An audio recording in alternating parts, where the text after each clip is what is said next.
విశ్వమోహనుడు కృష్ణుడు. విశ్వమంతటిని విరహంలో నింపేసిన జగన్మోహనుడు కృష్ణుడు.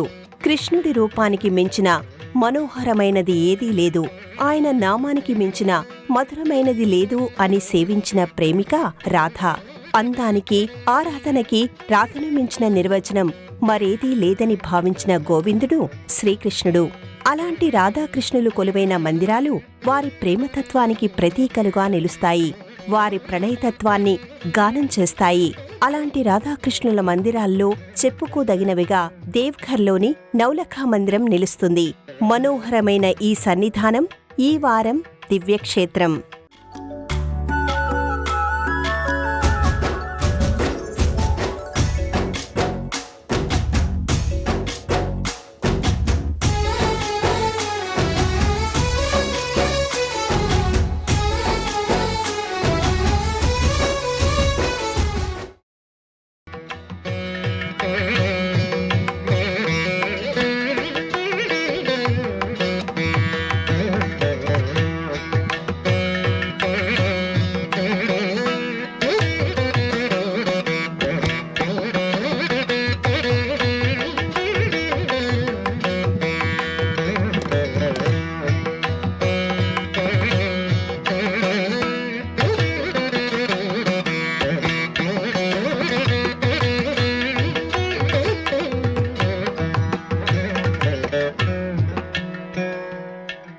కృష్ణుడు ప్రేమకి ప్రతీక అయితే, ప్రకృతి స్వరూపమే రాధ.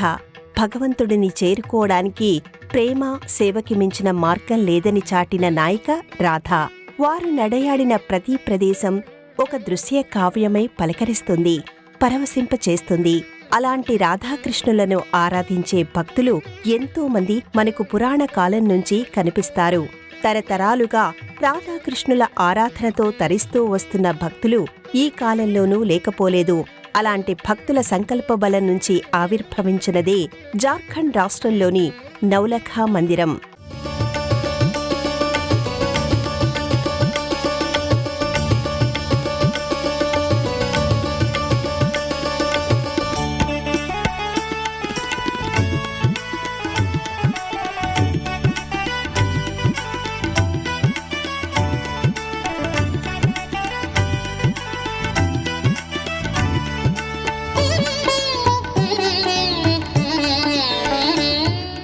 జార్ఖండ్ రాష్ట్రానికి ఎంతో ప్రాచీనమైన చరిత్ర ఉంది. ఇక్కడి సంస్కృతి, సాంప్రదాయాలను దగ్గరగా పరిశీలన చేస్తే ఈ విషయం అర్థమవుతుంది. మగధ సామ్రాజ్య కాలం నుంచి మొఘల్ సామ్రాజ్య కాలం వరకు ఈ ప్రాంతం ప్రభావితమైంది. దట్టమైన అడవులు, కొండలు, జలపాతాలు, నదులతో కూడిన జార్ఖండ్ని చూసినప్పుడు ఈ ప్రాంతంపై ప్రకృతి మాత ప్రత్యేకమైన ప్రేమను చూపించినట్టుగా అనిపిస్తుంది. జార్ఖండ్లో జిల్లా కేంద్రంగా ఉన్న దేవ్ఘర్ అనేక ప్రత్యేకతలను అలంకరించుకున్న నగరంలా అనిపిస్తుంది. దేవ్ఘర్ పరమశివుడు వైద్యనాథుడిగా ఆవిర్భవించిన జ్యోతిర్లింగం, ఆదిపరాశక్తి ఆవిర్భవించిన శక్తిపీఠం. త్రేతాయుగంలో ఆదిదేవుడు ఆత్మలింగాన్ని కోరుతూ రావణుడు తన శిరస్సులను సమర్పించినది సాక్షాత్తు సదాశివుడే వైద్యుడిగా వచ్చి రావణుడి తలను అతికించింది ఇక్కడేనని స్థలపురాణం చెబుతోంది.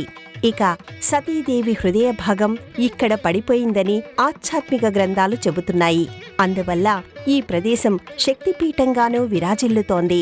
ఇలా శివపార్వతుల క్షేత్రాలు దేవ్ఘర్కి మరింత విశిష్టతను చేకూర్చాయని చెప్పొచ్చు. అలాంటి దేవ్ఘర్లోనే నౌలఖా మందిరం విలసిల్లుతోంది.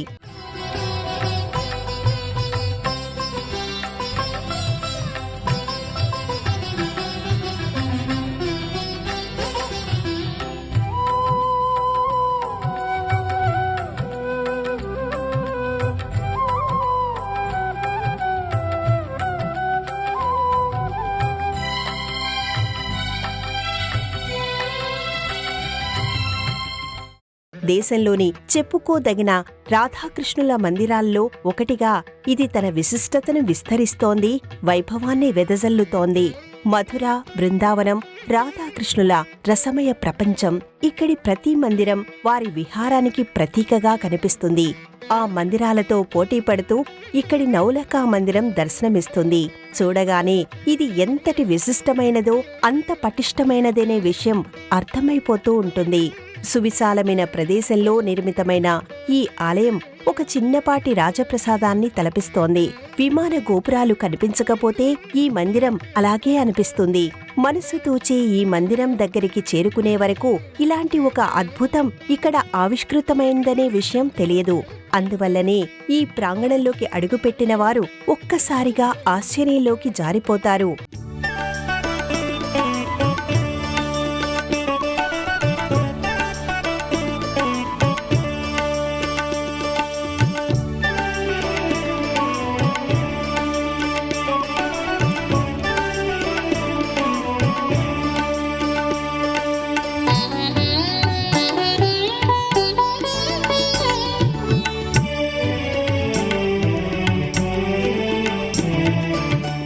మూడు అంతస్తుల ఈ మందిరం మంత్రముగ్ధుల్ని చేస్తుంది. మనకి తెలియని మరో లోకానికి తీసుకుని వెళ్లి మనలను నిలబెడుతుంది.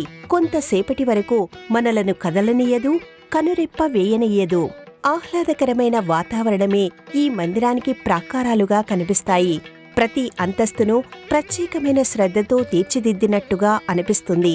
స్తంభాలు, ఆ స్తంభాలపై గల నగిషీలు ఈ మందిర విశేషంలో తమ వంతు పాత్రను పోషిస్తున్నట్టుగా కనిపిస్తాయి. విమాన గోపురంతో కూడిన మూడో అంతస్తు మరింత మనోహరంగా కనులకు విందు చేస్తుంది. మూడో అంతస్తులో చుట్టూ శిఖరాలతో కూడిన మందిరాలు, ఆ మందిరాల మధ్యలో విమాన గోపురం ఆ నిర్మాణ వైభవానికి నిదర్శనంగా నిలవడం ఓ ఆధ్యాత్మిక అద్భుతమే. మూడో అంతస్తులోని ముచ్చటగొలిపే మందిరాలు, ఆ మందిరాల పైకప్పుల అంచులను మలచిన తీరు, మందిరాలపై గల చిన్న చిన్న శిఖరాలు, ఆ శిఖరాలపై తళుక్కున మెరిసే కలశాలు ప్రత్యేకమైన ఆకర్షణగా నిలుస్తాయి.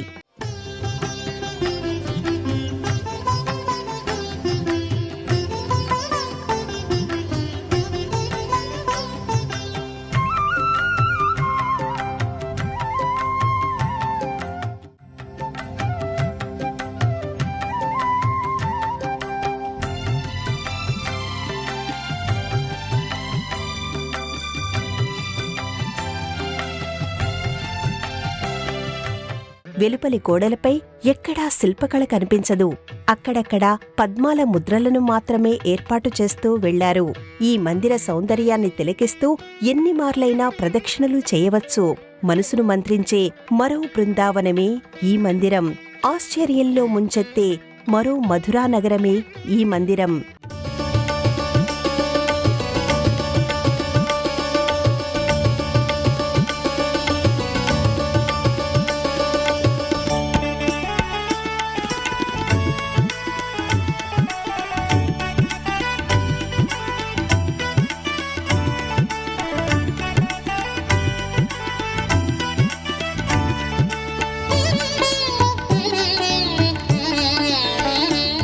విశాలమైన మంటపాలు, అందమైన నగిషీలతో కూడిన స్తంభాలు, ఆకర్షణీయమైన మందిరాలతో కూడిన ఈ ఆలయం కోల్కత్తాలో శ్రీరామకృష్ణ పరమహంస స్థాపించిన బేలూరు మఠాన్ని పోలి ఉంటుంది. అడుగడుగునా ఆధ్యాత్మికత రంగరించబడిన ఈ మందిరం మూడు వైపులా 3 ప్రవేశ ద్వారాలను కలిగి ఉంటుంది. ప్రతి మార్గం ఆ పరమాత్ముడి పాదాల సన్నిధికి తీసుకుని వెళుతూ ఉంటుంది. ఈ ఆలయానికి సంబంధించిన మెట్లు ఎక్కుతూ ఉండగానే అక్కడ మనకి ఒక పాలరాతి స్త్రీమూర్తి విగ్రహం కనిపిస్తుంది. ఆ స్త్రీమూర్తి పేరే రాణి చారుశీలాదేవి.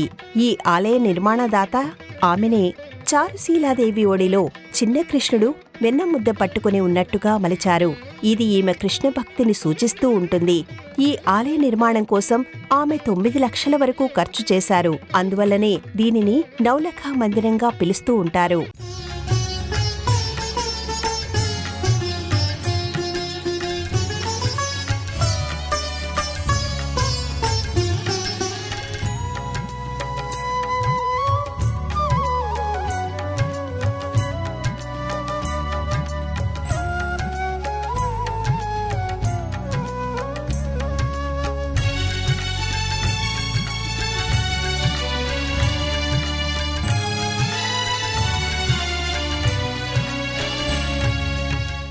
ఇక్కడి మందిరం గోడపై కాళీయమర్ధనం చేస్తున్న కృష్ణుడి శిల్పచిత్రాన్ని అద్భుతంగా ఆవిష్కరించారు.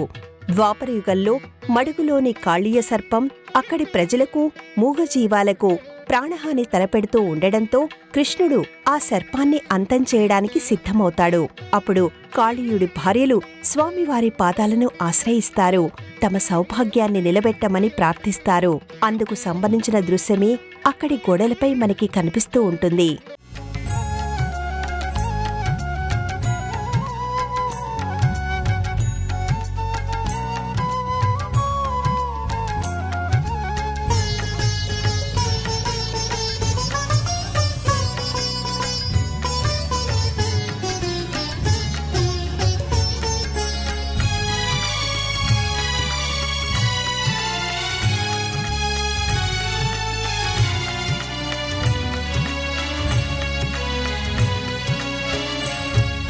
విశాలమైన మండపంతో కూడిన గర్భాలయంలో రాధా సమేతుడైన కృష్ణుడు కొలువై ఉంటాడు. గర్భాలయంలో అత్యంత సుందరమైన నగిశీలతో మలిచిన పాలరాతి పీఠంపై రాధాకృష్ణుల మూర్తులు దర్శనమిస్తూ ఉంటారు.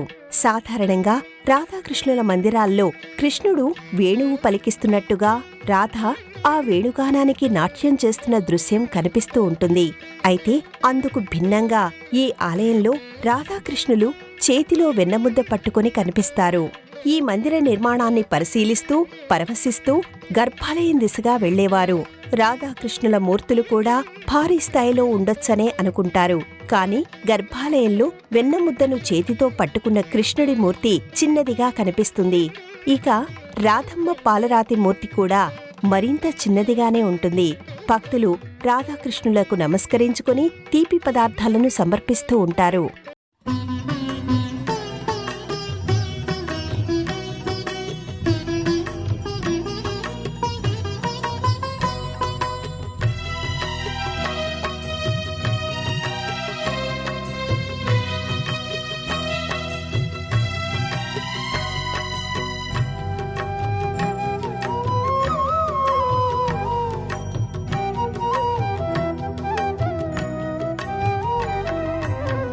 విశాలమైన ప్రదేశంలో ప్రశాంతతకు ప్రతీకగా కనిపించే ఈ ఆలయాన్ని ఎవరు నిర్మించారు, ఎప్పుడు నిర్మించారు అనే ఒక ఆలోచన కలగకుండా ఉండదు. రాణి చారుశీలాదేవి అనే కృష్ణ భక్తురాలు ఈ ఆలయాన్ని నిర్మించిందనే విషయాన్ని ఇంతకు ముందే మనం మాట్లాడుకున్నాం. ఆ చారుశీలాదేవి ఎవరో కాదు, బెంగాలీ రాజకుటుంబానికి చెందిన కోడలు. కోల్కత్తాలోని పాతూరియా ఘాటా అనే ఒక రాజకుటుంబానికి చారుశీలాదేవి కోడలిగా వెళుతుంది. ఆమె భర్త అక్షయ్ ఘోష్, కుమారుడు జతీంద్ర ఘోష్ సుఖ సంతోషాలతో సమస్త వైభవాలతో సాగిపోతున్న ఆమె జీవితంలో ఒక్కసారిగా అంధకారం అలుముకుంటుంది. చాలా తక్కువ సమయంలోనే ఆమె తన భర్తను, కుమారుడిని కోల్పోతుంది. ఊహించని ఈ రెండు సంఘటనలు ఆమెను మానసికంగా కృంగదీస్తాయి. సుఖాలు, భోగాల పట్ల ఆమె విరక్తి చెందుతుంది. ఇలాంటి పరిస్థితుల్లో ఆమె మానసిక ప్రశాంతత కోసం ఆలయాలను దర్శిస్తూ వెళ్లడం చేస్తూ ఉంటుంది. అలా క్షేత్ర దర్శనం చేస్తూ వెళుతున్న ఆమె దేవఘర్లోని బాలానంద బ్రహ్మచారి అనే సాధువు గురించి గొప్పగా వింటుంది. ఆయనను దర్శించుకుని వెళ్లాలనే ఆలోచనతో ఆశ్రమానికి వెళుతుంది. తన పరిస్థితి ఆయన మున్నుంచుతుంది. ఆమె ఆవేదన ఆ స్వామీజీకే అర్థమవుతుంది. అప్పుడు ఆ స్వామీజీ ఆమెకి కృష్ణ భక్తి గురించి వివరిస్తాడు. కృష్ణుడి పాదాలను ఆశ్రయించి మోక్షాన్ని పొందిన ఎంతో మంది భక్తుల చరిత్రలను ఆమెకు ఉదహరిస్తాడు. కృష్ణుడి నామస్మరణయే జీవితానికి అర్థాన్ని, పరమార్థాన్ని ప్రసాదిస్తుందని చెబుతాడు. దేవఘర్ ఎంతో పుణ్యభూమి అని, ఇక్కడి కృష్ణుడికి ఆలయ నిర్మాణం చేయమని అంటాడు.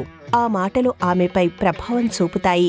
1932లో మొదలుపెట్టిన ఆలయ నిర్మాణం 1941లో పూర్తవుతుంది.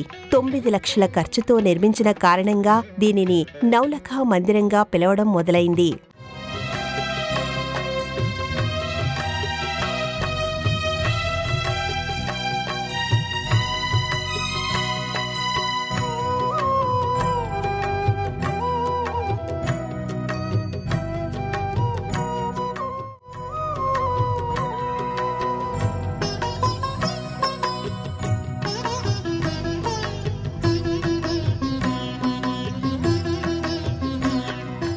ఈ ఆలయంలో రాధాకృష్ణులతో పాటు ఈ ఆలయాన్ని నిర్మించిన చారుశీలాదేవి పాలరాతి ప్రతిమ కూడా కనిపిస్తూ ఉంటుంది.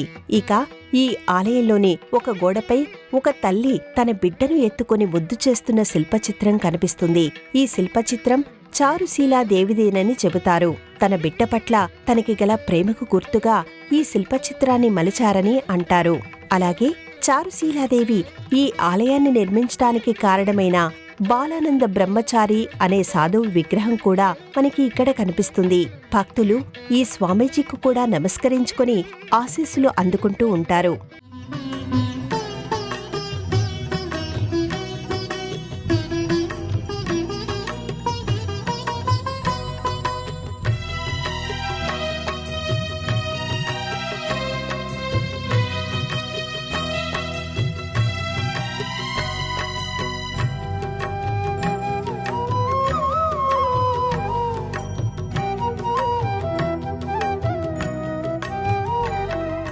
శ్రీమన్నారాయణుడి దశావతారాలలో కృష్ణ అవతారం ఎంతో విశిష్టతను సంతరించుకుని కనిపిస్తుంది. కృష్ణలీలా విశేషాలు అనేక యుగాలుగా ఎన్నో తరాలుగా భక్తులను అలరిస్తూనే వస్తున్నాయి. ఇక రాధాదేవి సాక్షాత్తు లక్ష్మీదేవి స్వరూపమేనని ఆధ్యాత్మిక గ్రంథాలు చెబుతున్నాయి. రాధాదేవి ప్రస్తావన మనకి వేదాలు, పురాణాలు, ఉపనిషత్తులలోనూ కనిపిస్తుంది. అలాంటి రాధాకృష్ణులను ఆరాధించడమనేది వేల సంవత్సరాల నుంచే ఉంది.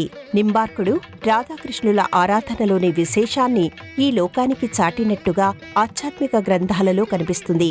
జయదేవుడు రాధాకృష్ణుల ప్రణయతత్వాన్ని గీత గోవిందంగా ఈ లోకానికి అందించాడు. ఆయన ఆవిష్కరించిన అష్టపదులను కృష్ణ భక్తులు ఇప్పటికీ పాడుకుంటూ ఉంటారు, పరవశించిపోతూ ఉంటారు. ఇక కవి, గాయకుడైన సూరదాస్, సంగీత విద్వాంసుడైన స్వామి హరిదాస్ కృష్ణభక్తి సామ్రాజ్యంలో విహరించారు.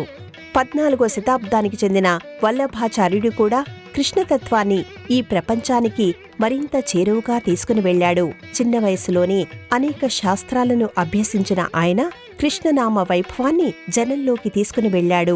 అనేక క్షేత్రాలలో పర్యటిస్తూ వెళ్లిన ఆయన కృష్ణ భక్తి మార్గంలో మరెందరో అడుగు ముందుకు వేయడానికి స్ఫూర్తిగా నిలిచారు. బృందావనంలో ఉంటూ ఆయన ఆవిష్కరించిన వల్లభ సాంప్రదాయాన్ని ఎంతో మంది భక్తులు అనుసరిస్తూ ఉంటారు. ఇక రాధాకృష్ణ సాంప్రదాయాన్ని పతాక స్థాయికి తీసుకుని వెళ్లిన కృష్ణ భక్తుడిగా చైతన్య మహాప్రభు కనిపిస్తారు. మధుర, బృందావన ప్రాంతాలలో అనేక మార్లు పర్యటించిన ఆయన బెంగాల్, ఒడిషా ప్రాంతాల్లోనూ రామకృష్ణ సాంప్రదాయాన్ని ప్రచారం చేస్తూ వెళ్లారు. ఆయన అసలు పేరు విశ్వంబరుడు. అయితే గౌరాంగుడు అని కూడా పిలుచుకుంటూ ఉంటారు. సామూహిక కృష్ణనామ సంకీర్తనకు ఆద్యుడు ఆయనే. ప్రతి ఇస్కాన్ మందిరంలో ఆయన మూర్తి తప్పకుండా కనిపిస్తూ ఉంటుంది.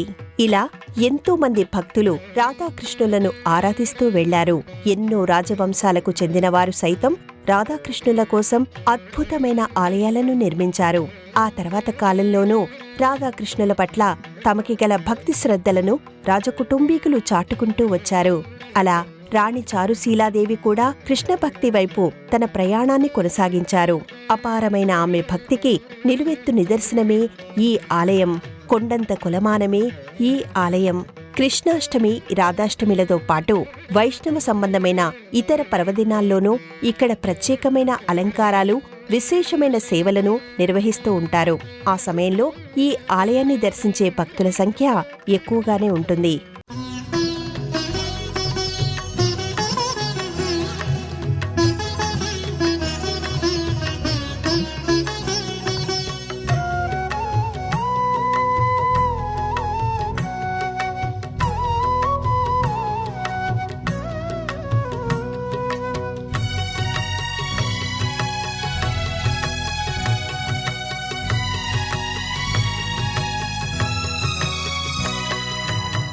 ప్రతిరోజు ఉదయం 6 గంటల నుంచి మధ్యాహ్నం 12 గంటల వరకు ఈ మందిరం తలుపులను తెరిచి ఉంచుతారు. కొంత విరామం తర్వాత మధ్యాహ్నం 2 గంటల నుంచి రాత్రి 7 గంటల వరకు దర్శనానికి అనుమతి ఉంటుంది.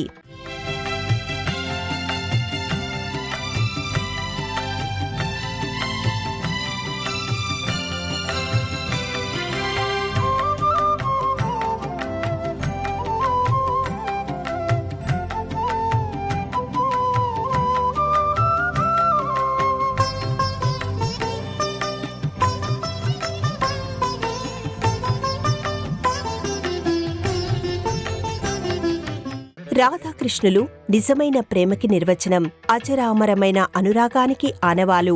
వాళ్ళిద్దరూ కొలువైన ప్రతి మందిరం ఓ బృందావనమే, వారు తిరుగాడిన ప్రతి ప్రదేశం ఓ ప్రణయ సామ్రాజ్యమే.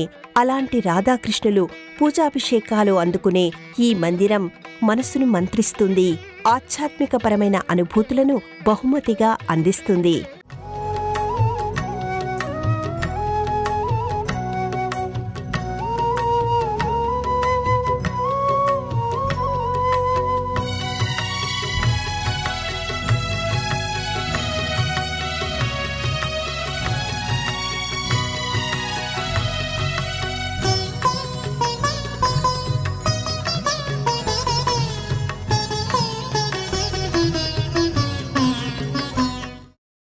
దేశంలోని అన్ని ప్రధానమైన నగరాల నుంచి కాశీకి, కోల్కతాకి రోడ్డు, రైలు, వాయుమార్గాలు ఉన్నాయి.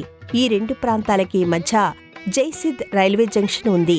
ఇక్కడ్నుంచి 8 కిలోమీటర్ల దూరంలోని దేవ్ఘర్కి చేరుకోవడానికి స్థానిక వాహనాలు అందుబాటులో ఉంటాయి. సమీప విమానాశ్రయం దేవ్ఘర్లోనే ఉంది.